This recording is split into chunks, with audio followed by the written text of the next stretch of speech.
Airbnb hosts, don't do this. So this is my first time in New Mexico. I arrived here. Host said she would meet me outside and hand over the key.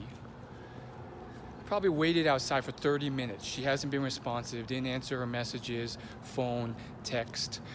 So now I'm just exploring New Mexico. It's getting kind of dark. Never been here before, so I'm a little scared, but I'm trying to explore some safer places, and yeah, don't do that. I was scared she would do that, but I gave her the benefit of the doubt. I was like, she won't do that, and she did. Hi, I'm Will.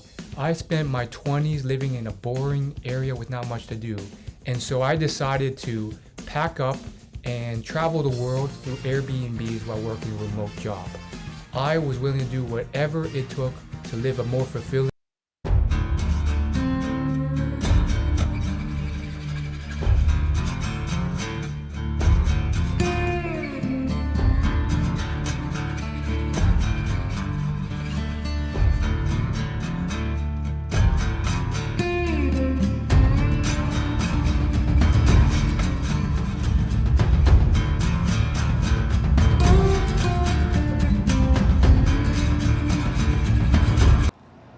So yeah, I'm just exploring this shopping center. It's really just a small area.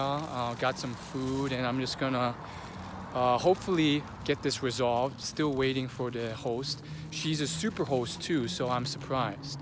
I think I could have been more direct because I was concerned about this happening when I first found out she's doing a key handoff. Now I'm driving about 8 hours from Oklahoma to get here, and I was like, there's no way she would do that. She's a super host. I'll give her the benefit of the doubt. She's smart. I assume other people are smart. She's not gonna fall asleep and forget to reach me when I arrive. So I sent her several messages throughout the day. I was like, hey, this is roughly when I'll be arriving. I can't give you exact time because there may be traffic, there may be rest stops I'll take. And she's like, okay, no worries, it's fine. If it gets too late, I'll leave it in the mailbox. She did not leave it in the mailbox. I still think it's her fault.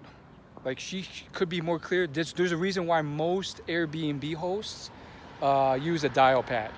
However, I like to take the mentality that there's always something I can do better, and I can take responsibility that's my fault. So if anything, I should have been more blunt and straightforward. I didn't want to offend her by being too blunt about it. So I asked in a roundabout way. I was like, hey, do you need to know the exact time I arrive? And she's like, no, I'll be here in the evening. She missed a point.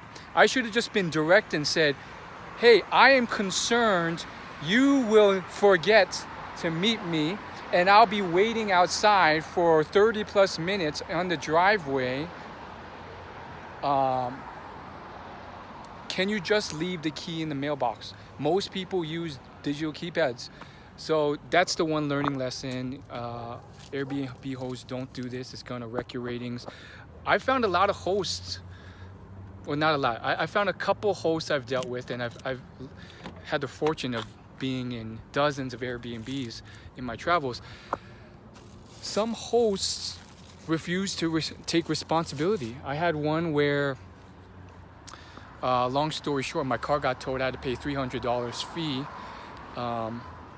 and I parked within the residential area, the gated community where their apartment was. This was in Houston, and this Asian host who I thought we would have bonded because we're Asian, she was like, no, I'm not taking any responsibility for that. When I said, you should have told me more, she's like, no, there's a little sign at the start of the gate. Well, it was pitch black when I arrived, but that's another story for another day. Hosts, don't do that.